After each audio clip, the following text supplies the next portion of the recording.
massive, impregnable, legendary, medieval castles of England, symbols of power, chivalry, and seemingly reliable defense.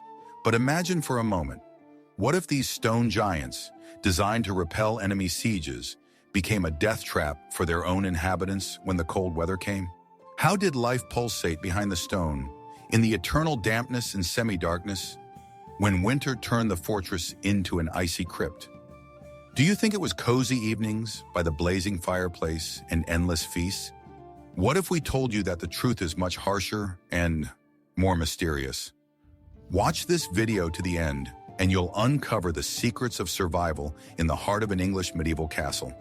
Secrets that its cold stones have kept for centuries.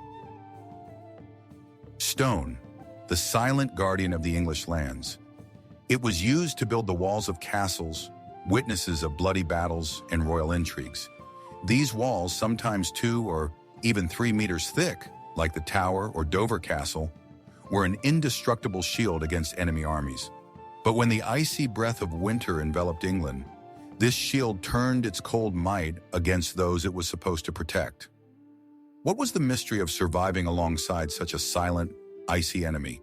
The architects of Norman and later English castles, such as Kenilworth or Warwick, did not prioritize comfort. Their goal was impregnability. Internal insulation, in the modern sense, did not exist. Bare stone, sometimes covered with a thin layer of plaster or whitewash, was all that separated castle dwellers from the cold outside. How did people solve this seemingly insoluble problem?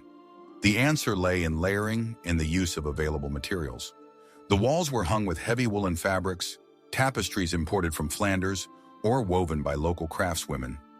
These draperies, depicting hunting scenes, biblical themes, or heraldic symbols, were not so much a luxury as a necessity of life. They created a layer of air, however small, between the ice stone and the living space.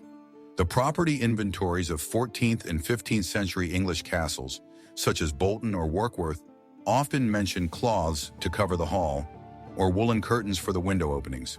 In more modest dwellings or offices, simpler materials were used: coarse sacking, old cloaks, animal skins. Any scrap of cloth was used. Sometimes they tried to put dry moss or straw between the stones and the drapery, creating an additional insulating layer. People instinctively understood that one should not lean against the wall and one should not sleep against the wall. Beds were moved away from the masonry, and if this was impossible, they tried to create at least the illusion of a barrier by means of screens or additional curtains. The mystery of survival lay not in changing the properties of the stone, but in the ability to ward off its deadly cold using ingenuity and improvised means.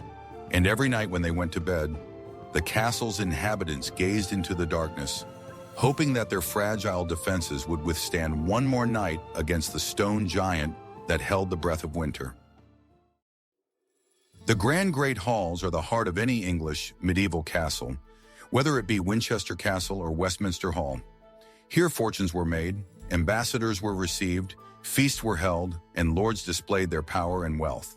High ceilings stretching into darkness, huge windows, if you can call them that let in minimal light and maximum cold, and vast spaces. But how do you turn this symbol of power into a livable place when the icy winds of the English Channel are howling outside your window? The main hearth, often located in the center of the hall, was more of a symbol than an effective source of heat. Yes, it provided light, and people gathered around it, but its heat spread only a few meters. Farther away was a cold, droning void where every sound echoed and breath turned to vapor. It was almost impossible to heat such a volume of air. Heat was escaping upward, up into the unheated beams and rafters, leaving the people below shivering with cold. Their heads were freezing while their feet barely felt the heat from the fire. Later, from the 13th to 14th centuries, more efficient wall fireplaces with chimneys, such as those at Conisbrough Castle, began to appear. They were a significant step forward, but even a few fireplaces could not cope with heating a gigantic hall. The stone of the walls and floor absorbed heat like a sponge. A haze of hot air hung over the fireplace, and frost could lie in the corners of the room. What was the trick that kept people from freezing to death in these seemingly uninhabitable winter spaces? The secret is zoning and creating rooms within a room. Huge halls were never used in their entirety as a single living space during the cold season.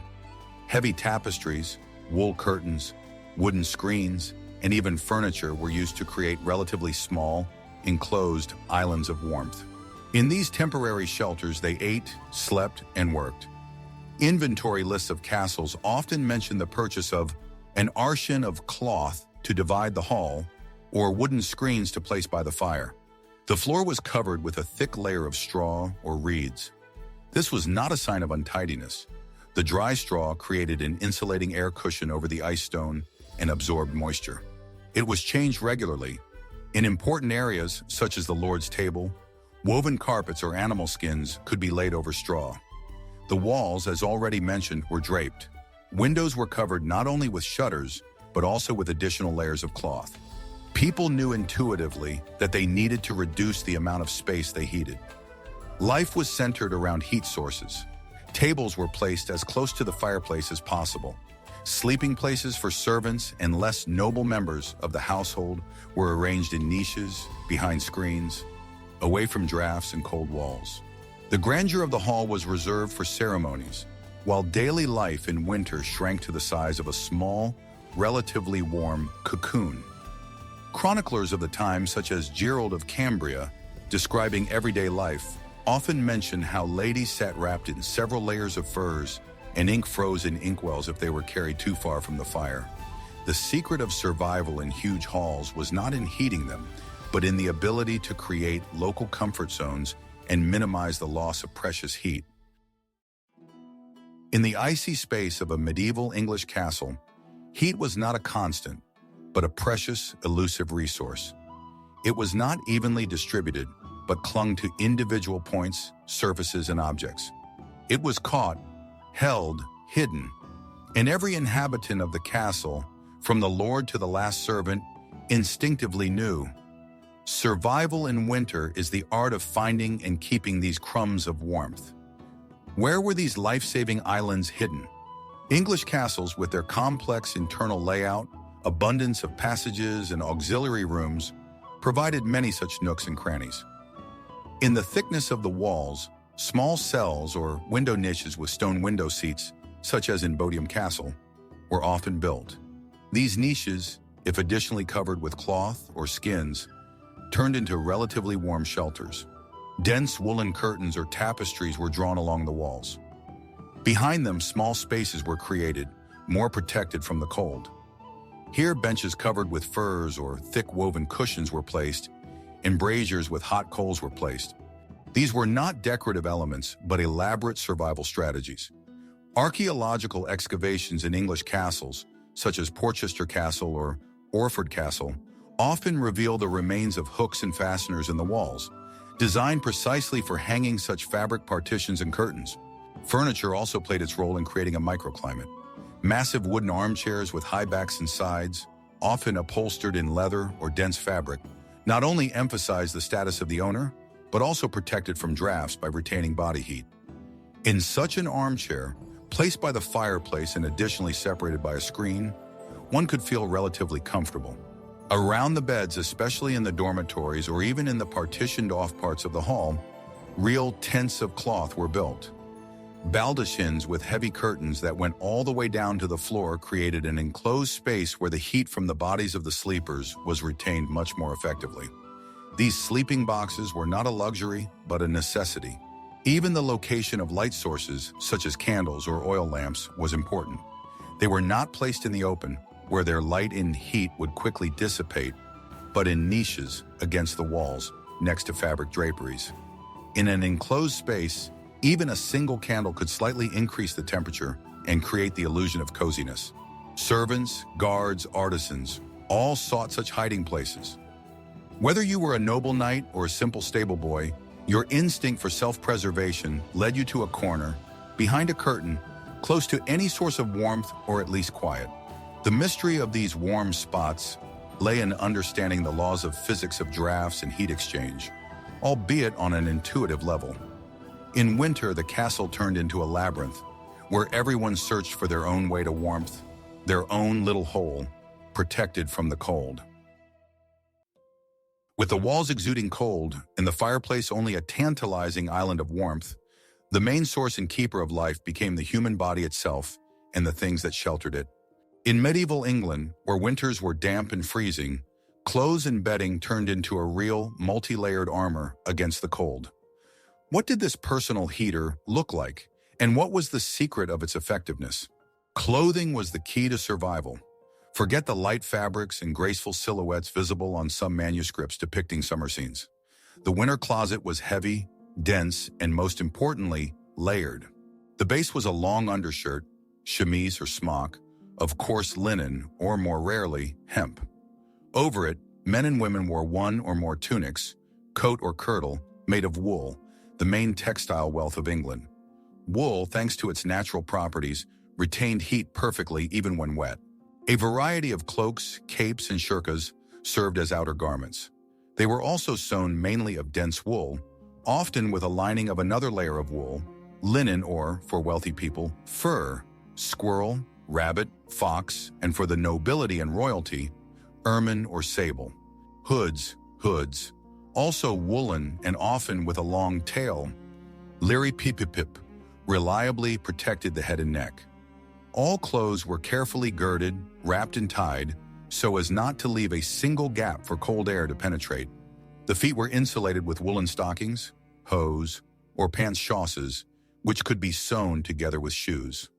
The shoes were made of leather and often had several layers or were stuffed with straw or moss for extra warmth. Walking barefoot or in light shoes on the icy stone floors was tantamount to illness.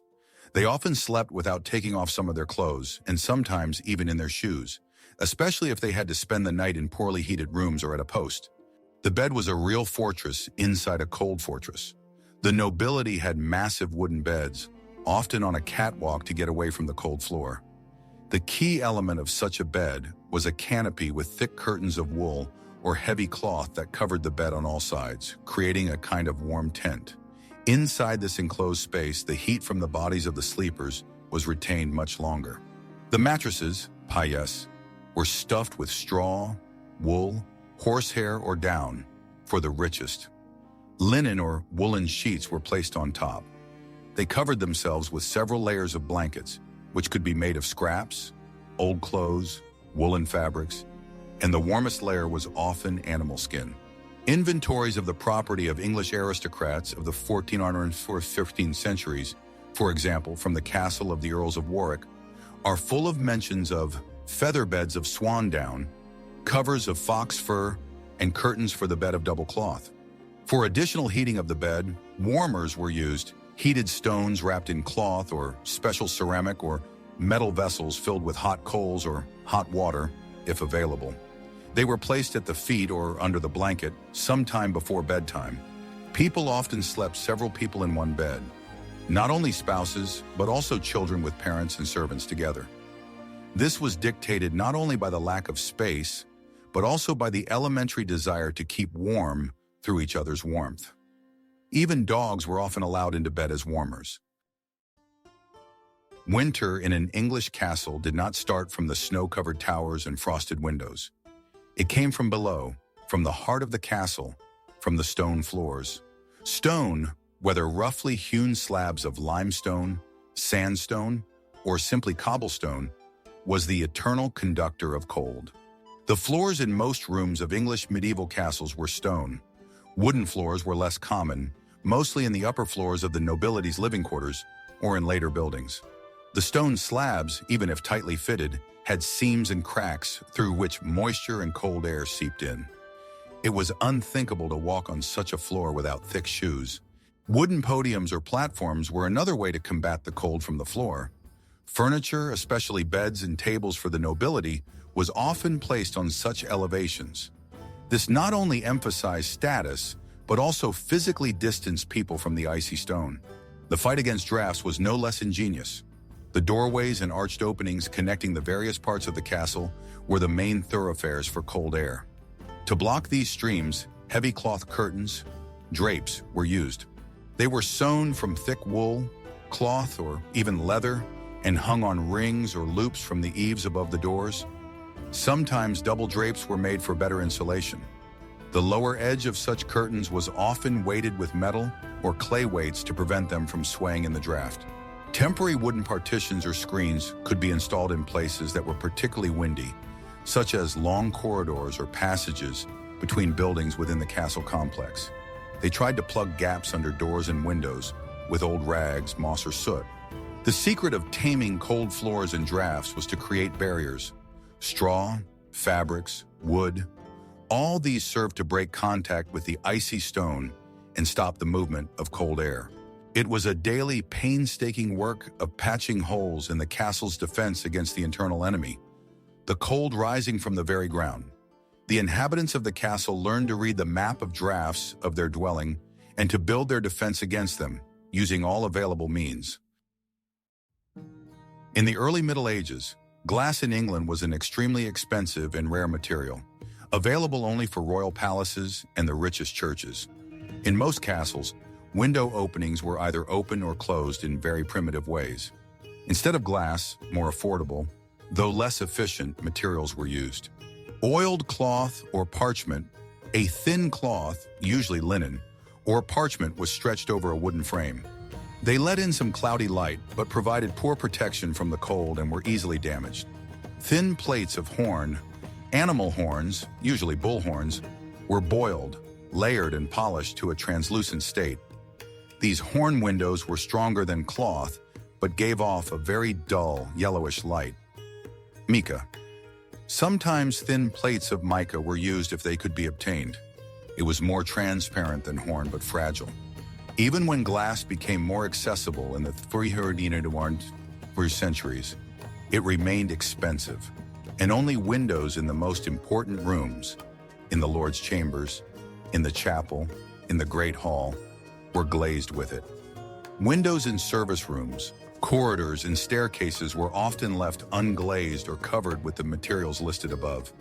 Regardless of whether the window was glazed or not, with the onset of cold weather, the main task was to insulate it as much as possible.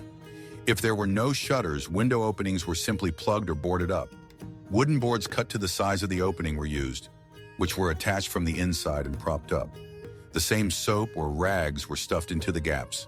Sometimes the openings could be partially covered with stone or covered with clay mixed with straw, leaving only a small opening for light. The windows were additionally covered with dense fabric curtains. These were not light decorative curtains, but heavy cloths made of coarse cloth, wool, or even old blankets and cloaks. They created another layer of insulation, trapping cold air from entering through the gaps. Sacrificing light to keep warm was a conscious choice. The interior of the castle was plunged into semi-darkness in winter. The main sources of light were fireplaces, hearths, roasters, candles made of lard or wax, and oil lamps. One had to work, read, if one was literate, and do crafts under this meager, smoky light. The bedrooms turned into dark, almost hermetically sealed cocoons, where all cracks were carefully sealed. Medieval English cuisine in winter was based on the principles of calories, fat content, and the ability of food to keep warm for a long time. Aesthetics and refinements took a back seat to the urgent need to keep warm from the inside out. Pottage. This was the staple diet of most castle dwellers. Thick, rich broths made from available grains, barley, oats, rarely wheat. Legumes, peas, lentils, beans, and seasonal root vegetables, turnips, parsnips, carrots, were cooked for hours over low heat. They added leftover meat, bones for cooking, and, if they were lucky, a little animal fat. Such food was not only nourishing, but also remained hot in the bowl for a long time, warming the hands and face of the eater. The steam rising from the bowl of chowder was a small, personal hearth. Fat, the gold of winter, animal fat, lard, bone marrow, was valued for its weight in gold. It was added to almost every dish, from porridge to meat stews. Fat not only provided a huge amount of calories needed to fight the cold, but also helped the body to retain internal heat longer. Bread dipped in melted fat or served with a piece of lard was a common winter delicacy. Meat in game. Although meat was not available to everyone and not every day, it was tried to be consumed more often in winter, especially by the noble inhabitants of the castle. Roasted, boiled, or stewed meat, especially fatty meats, pork, mutton, as well as game, venison, wild boar, game birds, caught on the hunt, provided the necessary energy. Meat broths and stews flavored with herbs were served very hot. Bread mostly made of rye or barley flour, wheat flour was more expensive, was an important part of the diet. It was baked in large quantities and was often used as a plate for thick soups or as an accompaniment to any meal. Hot bread fresh from the oven was a source of warmth in itself. Spices and hot drinks. Spices, pepper, ginger, cloves, cinnamon, nutmeg, although expensive, were used not only for their flavor but also for their warming properties. They were thought to stimulate blood circulation. Hot drinks played a huge role. Ale, a low-alcohol barley drink, was often heated by adding spices and honey, a kind of medieval mulled wine. Hot wine, also with spices, was available to the nobility. Even simple hot water with herbs could bring relief. Preservation. Preparations made in summer and fall. Salted and dried meat, dried mushrooms, fruits and vegetables, sauerkraut, formed the basis of the winter menu and allowed to diversify the diet when fresh food was unavailable. Even leftovers or hot stones from the hearth could be used for heating. The secret of this inner alchemy was the understanding that food is fuel, and in winter this fuel should be as energy-intensive and hot as possible. The huge, poorly heated rooms of the castle could not be warmed by fire alone, but dozens or even hundreds of human bodies concentrated in one space became a source of heat by themselves. Each living creature radiates heat, and in a closed volume this heat is summed up, slightly increasing the overall temperature of the air. Crowding as a norm, in winter, the inhabitants of the castle lived very crowded. Servants, artisans, garrison soldiers, members of the master's family, especially children and women, all tended to stay in those rooms where there was at least some source of fire or where the most people gathered. The great hall, kitchens, workshops, even relatively warm corridors became places of common gathering and lodging. Shared bedrooms. The idea of separate bedrooms for each family member or servant was foreign to the Middle Ages, especially in winter. People slept together, several in a single bed, or simply on straw bunks spread on the floor. Children were tucked in with the adults. Servants often slept huddled together in corners or by doors to block drafts. It was not only a matter of saving space, but also a way to keep warm. The warmth of a neighboring body was more reliable than any blanket. Animals inside. We should not forget about animals. In severe cold weather, livestock, especially small livestock like sheep or goats, if they were kept in the castle, could be driven into the courtyards or even into the lower outbuildings of the castle itself. Dogs and cats were permanent residents of the living quarters. They were not only valued for their hunting or guarding qualities and rodent control, but also as living warmers. A dog was often placed at the foot of the bed, and a cat curled up in a ball on the lap provided some living warmth. The heat generated by the animals also contributed to the overall heat balance of the room. Collective meals and work. Eating together in the Great Hall or working in common workshops also contributed to the concentration of people and therefore to the warmth. Hot food, movement, and conversation all created a livelier and warmer atmosphere than in empty, cold rooms. Feasts and gatherings. Winter holidays, such as Christmas, were a time when the castle was especially crowded with relatives, vassals, and guests. Blazing fireplaces, lots of candles, hot food and dancing not only created a festive mood, but also physically warmed the vast halls. After such crowded gatherings, the room could retain residual heat for some time. The odor in such crowded rooms was probably far from exquisite, a mixture of sweat, smoke, unwashed bodies, food and animal feces. But in the struggle for survival, olfactory discomfort took a backseat to the vital need for warmth. Fire is the heart of a castle, especially in a cold English winter. But how did that heart beat? What sources of flame and heat were available to its inhabitants, and how effective were they? The mystery of castle heating lies in the hierarchy of access to heat and the constant search for a compromise between life-giving heat and deadly smoke. Central hearth. In early Norman castles, as in older dwellings, The main source of heat and light in the Great Hall was often an open central hearth. This was a recess in the floor where a fire was built.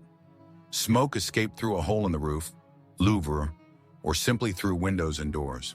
Such a hearth gave plenty of light and allowed a large number of people to gather around the fire, but was extremely inefficient in terms of heating the whole room. Most of the heat escaped upwards with the smoke, and the smoke itself often filled the hall, causing coughing and eye irritation. Wall fireplaces. A real revolution was the advent of wall fireplaces with chimneys, which began to proliferate in English castles from the 12th to 13th centuries. The fireplace allowed smoke to be drawn outward more efficiently and heat to be concentrated in a specific area. Fireplaces became not only a source of heat, but also an important element of the interior, decorated with carvings, heraldic symbols, and shelves for utensils. In the castles of the nobility, fireplaces could be in several rooms. In the Great Hall, in the solar, the personal chambers of the Lord and Lady, sometimes in the chapel, or even in the garderobes. Garderobes which, oddly enough, could be relatively warm because of their proximity to the living rooms and fireplace chimneys. However, even a well-built fireplace heated only the limited space in front of it. The farther away from the fire, the colder it got, and such fireplaces required a huge amount of firewood. Braziers. Braziers were widely used for those who did not have access to a fireplace or for localized heating in large rooms. These were portable metal, iron or bronze, or ceramic vessels on legs into which hot charcoal was poured. The braziers could be placed at the feet, under the table, next to the bed. They gave localized heat but were very dangerous. Carbon monoxide. Smoldering embers emitted carbon monoxide, which was odorless and could cause poisoning and death, especially in poorly ventilated rooms. Therefore, braziers required careful handling and good ventilation, which in turn led to heat loss. Fire hazard. Sparks or fallen embers could easily set fire to straw on the floor, wooden furniture, or fabric draperies. Therefore, metal trays or a layer of sand was often placed under the roasters. Despite the dangers, roasters were common because of their mobility and relative cheapness compared to building a fireplace. In castle property inventories, there are frequent references to the purchase of roasters for the hall or coal bowls for the chambers. Stoves, real stoves capable of storing and retaining heat for long periods of time, like the Russian stove, were less common than fireplaces in English castles. Ovens were more often used in kitchens for cooking or in outbuildings, bakeries, breweries. Warmth in the castle was a privilege. The lord and his family enjoyed the heat of the fireplaces in their private chambers. Guests could bask by the fire in the Great Hall. But for the many servants, warriors, and servants, heat was far less available. They had to make do with the heat of the kitchen hearths, the heat of the braziers, if there were any, or simply the warmth of each other. Although the stone walls of English castles seem monolithic and indifferent to human comfort, their architecture was not devoid of certain tricks that willingly or unwillingly helped the inhabitants cope with the winter cold. These were not central heating systems in the modern sense, but rather passive methods and design features that mitigated the harshness of winter life. What were these invisible allies? Compactness of living areas, solars and inner chambers. Within the huge and cold outer walls of the castle, more compact and better protected living areas were often set aside.